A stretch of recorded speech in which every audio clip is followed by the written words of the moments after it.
একটি শান্ত সকাল। কুয়াশা ভেদ করে সূর্যটা একটু একটু করে উঠে এসেছে। এই দৃশ্যটায় আছে ছোট্ট একটি ঘর, পাশে খেজুর গাছ আর একটি নদী যেখানে বাঁধা নৌকা দুলছে হালকা হাওয়ায়। যেন এক চিরচেনা গ্রামের গল্প শুরু হচ্ছে এখান থেকে। ছবির বাঁদিকে কাঠের সিঁড়ি নেমে গেছে নদীর দিকে, যেন গ্রামের মানুষজন এখানে দাঁড়িয়ে কলস ভরে জল তুলে। দূরের পাহাড় আর সবুজ গাছপালা মিলিয়ে দৃশ্যটা তৈরি করেছে এক প্রশান্তিপূর্ণ পরিবেশ।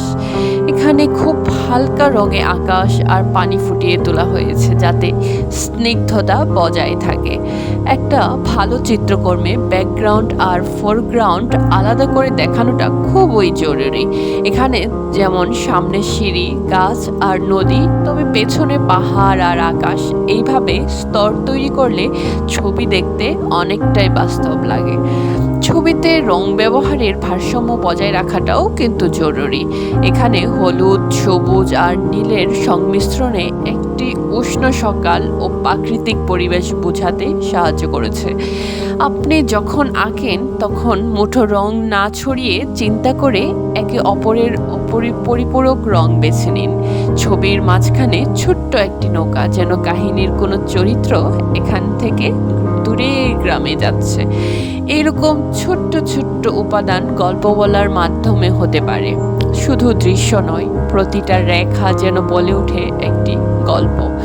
গল্প বলার জন্য ছবির কম্পোজিশন কিন্তু খুবই গুরুত্বপূর্ণ।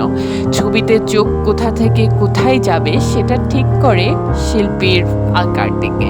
বাদিক থেকে যেন ডান দিকে নদী, তারপর পাহাড়, এইভাবে চোখ স্বাভাবিকভাবে পুরো দৃশ্যটা ভ্রমণ করে। আপনারাও আঁকার সময় একটা ভিজুয়াল ফ্রেম তৈরি করুন।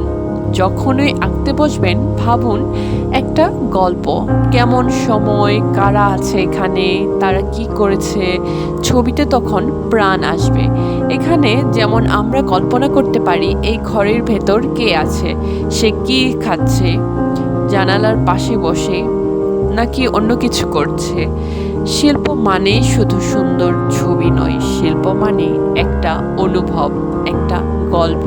এই ছবিটা আমাদের সোনাই গ্রামের এক নীরব সকালের গল্প, যেখানে রঙের ছোঁয়ায় বেজে ওঠে আমাদের মাটি, আমাদের নদী আর আমাদের স্বপ্ন। আজ আর নয়, দেখা হবে পরের ভিডিওতে। টিল দেন, আল্লাহ হাফেজ।